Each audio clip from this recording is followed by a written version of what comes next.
ঘরে স্বামী নাই? তোমার কি ঘরে কোনো সন্তান নাই? তোমার কি ঘরে তোমার জন্মদাতা পিতা তোমার বাবা নাই? তুমি একা একা কেন মদিনা শহর থেকে এত লম্বা রাস্তাটি কেন পার কইরা একা একা আসছো? তখন এই কথা বলার পর আমিরুল মুমিনিনের মুখ থেকে এমন কথা শোনার পর মেয়েটি কান্নাতে ভাঙ্গা পড়ছে রে। চোখ দিয়ে আবার পানি তার বেয়ে পড়ে। আমিরুল মুমিনিন যখন তাকে জিজ্ঞেস করে কি হয়েছে আমাকে বলো, ও কথা বলতে পারে না, শুধু ফিকরে ফিকরে কান্না করে কান্না করে কান্না করে, কান্নার মধ্যে ভাঙ্গা পড়ছে। ওমর ইবনুল খাত্তাব রাদিয়াল্লাহু তাআলা আনহু বারান্দার মধ্যে বসে আছে, আর সামনে দিয়ে একটি সুন্দরী রমণী তরুণী যুবতী মহিলা হাইটা হাইটা আসতেছে। এটা দেখার পর আমিরুল মুমিনিন মাজাজটা গরম হয়ে গেছে। তার মন তো আগের মতো নাই। কেমন পরিকল্পনা ছিল, রাষ্ট্রের কেমনে ভালো করা যায়, রাষ্ট্র কেমনে উন্নয়ন করা যায়, এমন চিন্তা করতে করতে হযরত আমিরুল মুমিনিন হুট করে দেখা ফেলছে এক সুন্দরী রমণী তরুণী যুবতী মহিলা রাস্তা দিয়ে একা একা হাইটা আসছে। একা একা আসা দেখে আমিরুল মুমিনিন তো সিদ্ধান্ত নিয়ে নিছে ওই মহিলার শাস্তি দিব। কারণ আমিরুল মুমিনিন তো শুধু চোরকেই শাস্তি দিতেন না, যার জিনিস চুরি হয়েছে, যার মাল চুরি হয়েছে তাকেও শাস্তি দিতেন। কেন? তোমার মাল তুমি হেফাজত কেন করতে পারলা না? ওই চোরের সুযোগ কেমনে হইলো জিনিসটা চুরি করা? এই চিন্তা কইরা ওই আমিরুল মুমিনিন ওমর ইবনুল খাত্তাব রাদিয়াল্লাহু তাআলা আনহু ওই মহিলাকে, ওই রূপবতী গুণবতী যুবতী মেয়েকে শাস্তি দেওয়ার চিন্তা ভাবনা মাথার মধ্যে আইনা নিয়েছে। যখন ওমর ইবনুল খাত্তাব রাদিয়াল্লাহু তাআলা আনহু মস্তিষ্কের মধ্যে চিন্তা কইরা নিছি যে আমি ওই সুন্দরী রমণী তরুণী যুবতীটাকে শাস্তি দিব, কেন সে বেপরদায় এভাবে এত দূরের সফর, না জানি সে কোথা থেকে আমার দরবারে হাজির হইতেছে, একা একা কেন সে আমার দরবারে আসলো, আমি তার বিচার আজকে কইরাই ছাড়বো। তখন আমিরুল মুমিনিন যখন ওই মহিলার কাছে গেছে, রূপবতী গুণবতী যুবতী মহিলার মেয়েটির কাছে গেছে, বলার পর যখন ধমক দিছে, ও নারী তুমি কেন একা একা রাস্তা দিয়ে আসছো, আর তুমি কোথা থেকে আমার পর্যন্ত আসছো, তুমি আমারে বলো, তুমি কোন জায়গা থেকে আমি আমিরুল মুমিনিন ওমর ইবনুল খাত্তাব পর্যন্ত আইসা গেছো, আমারে তুমি খুইলা বলো। এই কথা শোনার পরে, আমিরুল মুমিনিনের কথা শোনার পরে ওই মহিলাটি কান্না কইরা দিছে, চোখের পানিগুলো চোখ দিয়ে বেয়ে বেয়ে পড়ছে, চোখের পানি সে ছাইরা দিছে। তারপরে আমিরুল মুমিনিন বলে, ও সুন্দরী রমণী, ও যুবতী নারী, তোমার কি হলো? আমি তোমার তো বিচার এখনো করি নাই, আমি তো তোমার বিচার এখনো আরম্ভ করি নাই, তুমি তাতেই কেন কান্না শুরু করে দিলা? আমি তো তোমার গায়ে একটা আঁচড় পর্যন্ত দেই নাই, কেন তোমার চোখের মধ্যে পানি আসছে? আগে এটা বলো। আর তুমি এটাও বলো, তুমি কেন ওই রাস্তা গুরু পার করে একা আসছো, কোথা থেকে তুমি আসছো? তখন বলে, আমি মদিনা শহর থেকে আপনার দরবারে হাজির হয়ে গেছি। যখন এই কথা বলছে, বলার সঙ্গে সঙ্গে আমিরুল মুমিনিনের মাথা তো এমনিতেই সবসময় গরম থাকে, আবার ওই কথা শোনার পর মাথাটা গরম হয়ে গেছে। কত দূরের রাস্তা, এত দূরের রাস্তা তুমি একা কেন পাড়ি দিছো, একা কেন চলে আসছো, একা কেন তুমি কোন মাহরাম ছাড়া কেন তুমি একা একা চলে আসছো? আমারে বলো, তোমার কি ঘরে মাহরাম নাই? তোমার কি ঘরে বড় ভাই নাই? তোমার কি ঘরে স্বামী নাই? তোমার কি ঘরে কোনো সন্তান নাই? তোমার কি ঘরে তোমার জন্মদাতা পিতা তোমার বাবা নাই? তুমি একা একা কেন মদিনা শহর থেকে এত লম্বা রাস্তাটি কেন পার কইরা একা একা আসছো? তখন এই কথা বলার পর আমিরুল মুমিনিনের মুখ থেকে এমন কথা শোনার পর মেয়েটি কান্নাতে ভাঙ্গা পড়ছে রে। চোখ দিয়ে আবার পানি তার বেয়ে পড়ে। আমিরুল মুমিনিন যখন তাকে জিজ্ঞেস করে কি হয়েছে আমাকে বলো, ও কথা বলতে পারে না, শুধু ফিকরে ফিকরে কান্না করে কান্না করে কান্না করে, কান্নার মধ্যে ভাঙ্গা পড়ছে। আর কথা বলার মতো শক্তি তার ভিতরে আসতেছে না, সে কথা বলার মতো ভারসাম্য হারায় ফেলছে। আমিরুল মুমিনিন তখন নরম ভাষায় বলল, ও মা, তুমি কেন কান্না করছো? তুমি আমাকে খুইলা বলো কি হয়েছে, ঘটনাটা কি? যার জন্য তুমি মাহরাম ছাড়াই চলে আসছো, যার জন্য মাহরাম ছাড়া আয়সা আবার আমার দরবারে কান্নাকাটি শুরু করে দিছো, কি হয়েছে কারণটা আমাকে একটু খুইলা বলো, আমি একটু শুনি। এই কথা বলার পরে আমিরুল মুমিনিন হযরতে ওমর ইবনুল খাত্তাব রাদিয়াল্লাহু তাআলা আনহু তার মুখ থেকে এমন কথা বলার পরে ওই সুন্দরী রমণী তরুণী যুবতী বলে দিছে, ইয়া আমিরুল মুমিনিন,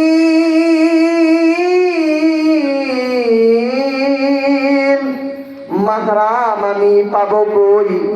মাহরাম তো দূরের কথা, দুনিয়ার বুকে আমার আল্লাহ পাকের মহব্বত ছাড়া, আমার নবীজির ভালোবাসা ছাড়া আমার দুনিয়ার বুকে আর কোনো কিছুই বাকি নাই, সব হালাক হয়ে গেছে, ধ্বংস হয়ে গেছে। এই কথা শোনার পর আমিরুল মুমিনিন, যার অন্তরটা পাথরের মতো শক্ত, যার অন্তরটা লোহার মতো শক্ত, আবার যার অন্তরটা তুলার মতোই নরম, যার অন্তরটা রেশমি কাপড়ের মতো কোমল, ওই আমিরুল মুমিনিন এই কথা শুনে মনটা নরম হয়ে গেছে, চোখের মধ্যে পানি টলমল করে, না জানি সামনেই রমণী তরুণী আবার আমারে কি বইলা দেয়, কি জানি আমারে বইলা দেয়। তখন ওই মেয়েকে বলে, বলা তোমার ঘটনা খুলে বল, আমি শুনি। ওই মেয়ে বলে, আমার বাবা ছিল দুনিয়ার বুকে একমাত্র আমার সম্পদ, একমাত্র আমার গার্ডিয়ান, যে কিনা অসুস্থ হয়ে কিছুদিন আগে দুনিয়ার বুক থেকে দুনিয়ার মায়া ত্যাগ করে চলে গেছে। আজকে আমার দুনিয়ার বুকে একমাত্র স্বামী ছিল, আমার স্বামী যে দুনিয়ার বুকে একমাত্র আপনজন প্রিয়জন ছিল, আজকে আপনি নাকি যুদ্ধের ময়দানে ডাক দিয়েছেন। আপনার ডাক শোনার পরে শুনছে যে আমিরুল মুমিনিন ডাক দিছে, শ্রবণ করছে যে আমিরুল মুমিনিন তারে নাকি বলাইছে, তারে নাকি ডাক দিছে।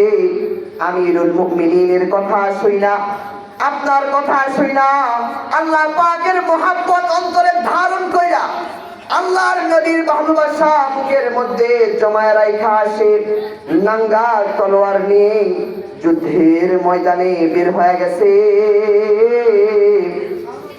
যুদ্ধের ময়দানে বের হয়ে গেছে, যুদ্ধের ময়দানে গিয়ে রাসূলের দ্বীনকে কায়েম করার জন্য, আল্লাহ পাকের সন্তুষ্টি অর্জন করার জন্য প্রাণ দিয়ে জীবন উৎসর্গ করে যুদ্ধ করছে। এবং আমার স্বামীটা ওই যুদ্ধের ময়দানে শহীদ হয়ে দুনিয়া থেকে বিদায় নিয়ে চলে গেছে। এই কথা বলে আর কান্না করে। এই কথা বলতে বলতে সেই সুন্দরী রমণী তরুণী যুবতী নারীটি চোখ দিয়ে পানি পড়তে পড়তে সে অন্তরহীন হয়ে গেছে, তার ভিতরে কেমন জানি রূহ নাই এমন হয়ে গেছে, সে তো ভাঙ্গা পড়ছে। তখন বলে, আমার তো বাবা চলে গেছে, মাও তো দুনিয়ার বুকে আমি দেখিনি নাই এমন অবস্থা, তো আমার স্বামী ছিল একমাত্র সম্পদ, ওই স্বামী তো আপনার দ্বীনকে প্রতিষ্ঠিত করতে গিয়া নিজের জীবনকে উৎসর্গ করে দিছে। ওই স্বামী তো আল্লাহর দ্বীনকে দুনিয়ার জমিনে প্রতিষ্ঠিত করার জন্য নিজের জীবনকে সমর্পণ, নিজের জীবনকে উৎসর্গ করে দিয়েছে। তাহলে আপনি বলেন, ইয়া আমিরুল মুমিনিন, আমি যে মদিনা থেকে আপনার দরবারে আসবো, আমি যে মদিনা থেকে আপনার দরবারে আসব, আমার তো পরিচিত কেউ নাই, আমার তো আপন বলতে কেউ নাই, আমার তো মাহরাম বলতে কেউ নাই, আমার তো নিজের লোক বলতে কেউ নাই। একমাত্র আল্লাহ পাকের ভালোবাসা এবং রাসূল কারীম সাল্লাল্লাহু আলাইহি ওয়াসাল্লামের মহব্বত আমার বুকের ভিতরে ধারণ করছি। এই দুইটা জিনিস ছাড়া তো আমার ভিতরে আর কিছুই নাই। এই দুইটা জিনিস ব্যতীত আমার ভিতরে, আমার দুনিয়াতে, আসমানের নিচে, আল্লাহ পাকের জমিনে আর তো কোনো কিছুই আপন বলতে নাই। আমি এখন মাহরাম পাবো কই? মাহরাম তো নাই। এই জন্যই আমিরুল মুমিনিন ওই মদিনা শহর থেকে আপনার দরবারে চলে আসছি। তখন আমিরুল মুমিনিন বলে, তুমি যে মদিনা থেকে এই পর্যন্ত আইসা গেছো, এখন বলো তোমার দিকে কি কোনো ব্যক্তি কুদৃষ্টি দিয়া দিছে নাকি তোমার দিকে কি কোনো ব্যক্তি বদ নজর দিছে নাকি? তুমি আমারে কইলা বলো, আমি তোমার বিচার, ওই যে ব্যক্তি তোমার দিকে বদ নজর দিছে আমি ওই ব্যক্তির বিচার আমি কইরা ছাড়বো। এই কথা শোনার পর, ওই আমিরুল মুমিনিনের কথা শোনার পরে ওই মহিলার অন্তরটা একটু প্রফুল্ল মনা হয়ে গেছে। আবার বলে, ইয়া আমিরুল মুমিনিন, আমি তো আর জাহেলি যুগের মতো নয়, আমি তো এমন তেমন কোন শাসকের জামানায় বসবাস করি না, আমি তো এমন কোন শাসকের জামানায় আমি বসবাস করি না যে শাসককে রাসূল বলে গেছে, লাউ কানা নাবিয়্যুন বাদি কানা লাকানা উমর। যে নবী বলতে পারে, আমার পরে যদি কোন ব্যক্তি নবী হওয়ার মতো যোগ্যতা রাখে, একমাত্র আপনার নাম অর্থাৎ আমিরুল মুমিনিনের নামটা বইলা গেছে। ওই ব্যক্তির মতো একজন শাসন আমরা পাইছি, শাসক পাইছি। ওই ব্যক্তির জামানায় এমন কোন বাপের বেটা আছে, এমন কোন মায়ের সন্তান আছে, ওই ব্যক্তির শাসন আমলে আমি একটা মেয়ে মদিনা থেকে হাইটা হাইটা আপনার দরবারে আসবো, আর এমন কোন বাবার সন্তান, এমন কোন মায়ের সন্তান আছে যে কিনা আমার দিকে বদ নজর দিবে, যে কিনা আমার দিকে কুদৃষ্টি ফেলবে। যেই নবী তাকে বইলা গেছে, আবার পর যদি কোন নবী দুনিয়াতে আসে তাহলে সেটা উমরই হইতো, কিন্তু আনা খাতামুন নাবিয়্যিন লা নাবিয়্যা বাদি, আমি শেষ নবী, আমার পর কোন নবী আসবে না বিধায় উমরকে আর নবী হিসাবে তোমাদের মাঝখানে প্রেরিত করা হলো না। এবং রাসূলুল্লাহ সাল্লাল্লাহু আলাইহি ওয়াসাল্লাম হাদিসে বলা গেছে, ইন্নাশ শাইতান লা ইয়াফিরু মিনকা ইয়া উমর। হে ওমর, শোনো শোনো, তুমি হইলা আমার ভবিষ্যৎ খলিফা, তুমি হইলা আমার ভবিষ্যৎ দ্বিতীয় খলিফা, তুমি এমন খলিফা হয়ে যাইবা, ইন্নাশ শাইতানা লা ইয়াফিরু মিনকা, শয়তানও তোমাকে দেখা দৌড় দিয়া পালাইবে।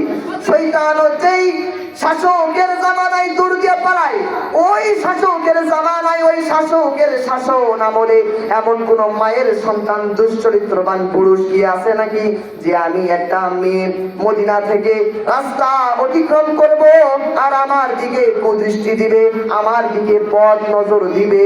এমন কোন মায়ের বেটা তো দুনিয়ায় থাকতে পারে না। তাহলে চিন্তা করেন, এমন একজন শাসন, এমন একজন শাসক তিনি ছিলেন। এমনও কথা বর্ণিত আছে, ওই ওমর ইবনুল খাত্তাব রাদিয়াল্লাহু তাআলা আনহুর শাসন আমলে একই পুকুর ঘাটে, একই নদীর ঘাটে, একই কূপের পাড়ে বাঘ এবং হরিণ একসঙ্গে পানি পান করত। ওই ওমর ইবনুল খাত্তাব ওমর রাদিয়াল্লাহু তাআলা আনহু আমিরুল মুমিনিন কেমন ভাবে তার রাষ্ট্রকে পরিচালনা করতেন, কেমন ভাবে তার দেশকে তিনি পরিচালনা করতেন, কেমন ভাবে সকলের হক বুঝা বুঝা দেশকে পরিচালনা করতেন। যে একটা কূপের মধ্যে বাঘ এবং হরিণ নাকি একসঙ্গে পানি পান করত। বাঘকে যখন জিজ্ঞেস করা হয়, ও বাঘ, তোমার ডান পাশেই তো তোমার আহার, তোমার ডান পাশেই তো তোমার খাবার, তোমার খাদ্য সুস্বাদু খাবার হরিণ, তুমি কেন তাকে আহার করো না, কেন তাকে আক্রমণ করো না, কেন তাকে তুমি নিজের পেটের সম্বল হিসেবে বানিয়ে নাও না? ওই বাঘ নাকি তখন বলতো, আমি তো আর ভুলে যাই নাই, আমি এমন একজন শাসনের জামানায় কূপের মধ্যে পানি খাইতে আসি, এমন একজন শাসকের জামানায় কূপের মধ্যে পানি পান করছি যাকে দেখে শয়তানও পলায়ন করে। ইন্নাশ শাইতানা লা ইয়াফিরু মিনকা ইয়া ওমর, নবীজি বলে গেছে, ও ওমর, তোমার থেকে শয়তান পর্যন্ত পলায়ন করে। তাহলে আমি কোন দুনিয়ার ছুটি পাক, আমার দেখে তো মানুষ ভয় করে না, তাহলে যাকে দেখা শয়তান পর্যন্ত দূর দূর করে পালাই, তাহলে আমি কোন স্বামী, কোন কি থেকে উঠে আসলাম, যার কথায় আমি যার শাসন আমলে আমার পাশে থাকা হরিণকে আক্রমণ করব, এমন তো সাহস আমার হয় নাই, এমন তো বুকের পাটা আমার হয় নাই, এমন তো কলিজা আমার হয় নাই যে আমার পাশে থাকা হরিণকে আমি আক্রমণ করব, এমন তো কলিজা আমার হয় নাই। চিন্তা করেন, ওই বাঘের সাহস হয় নাই তার ডানে থাকা বামে থাকা হরিণগুলোর দিকে আক্রমণ করা। সে বাঘ তো বনের রাজা হওয়ার পরেও ওই হরিণের দিকে তার আক্রমণ করার সাহস হয় নাই, হরিণকে আহার করার সাহস হয় নাই। তার বুকের ভিতরে একটা ভয় আছে, হাই, আমি তো আমিরুল মুমিনিন ওমর ইবনুল খাত্তাবের জামানায় আছি, আমি যার জামানায় আছি। ইন্নাশ শাইতান লা ইয়াফিরু মিনকা, তারে দেখা তো শয়তানও পলায়ন করে। আমি কোথাকার কে? আমি যদি ওই হরিণকে আহত করি, হরিণকে জখম করি, তাহলে আমার কিন্তু খবর আছে। ওই বাঘও বুঝা গেছে যে আমিরুল মুমিনিন কেমন ছিল। মুহতারাম হাজিরিন, আমি একটা জিনিস বুঝাইতে চাইতেছিলাম, সেটা হচ্ছে সেই সোনালী যুগের শাসনগুলো কেমন ছিল আর আজকে আমাদের শাসনগুলো কেমন হয়। তফাৎ আছে কি নাই? অনেক তফাৎ, রাত দিন তফাৎ, আসমান জমিন তফাৎ, আলিফ টু ইয়া তফাৎ, এরকম তফাৎ। মুহতারাম হাজিরিন, আমরা যারা দায়িত্বশীল আছি আমাদেরকে পরিবর্তন হতে হবে। আমরা যারা রাষ্ট্র চালাই তাদেরকে পরিবর্তন হতে হবে। যারা এমপি মন্ত্রী আছি সকলকে পরিবর্তন হতে হবে। আমি যে কথাগুলো বললাম সকলকে যেন আল্লাহ পাক এর উপর আমল করার তৌফিক দান করেন। সকলে বলুন আমিন। আল্লাহ পাক যেন এই মাহফিলকে কবুল করেন। সকলে বলুন আমিন। আল্লাহ পাক যেন এই মাহফিলকে, এই মাদ্রাসাকে আজীবন ইয়াউমুল কিয়ামত পর্যন্ত দুনিয়ার জমিনে টিকিয়ে রাখেন। সকলে বলুন আমিন। আমি অল্প সময়ের ভিতরে যে আলোচনা করলাম আল্লাহ পাক যেন আমাকে আমল করার তৌফিক দান করেন। অতঃপর মাইকের আওয়াজ যতদূর গিয়েছে, যতদূর আমার আলোচনা পৌঁছিয়েছে, আমার আলোচনা আপনারা শুনেছেন, আল্লাহ পাক যেন সকলকে এর উপরে আমল করার তৌফিক দান করেন। আমিন। ওয়া আখিরু দাওয়ানা আলহামদুলিল্লাহি রাব্বিল আলামিন। আসসালামু আলাইকুম ওয়া রাহমাতুল্লাহি ওয়া বারাকাতুহু।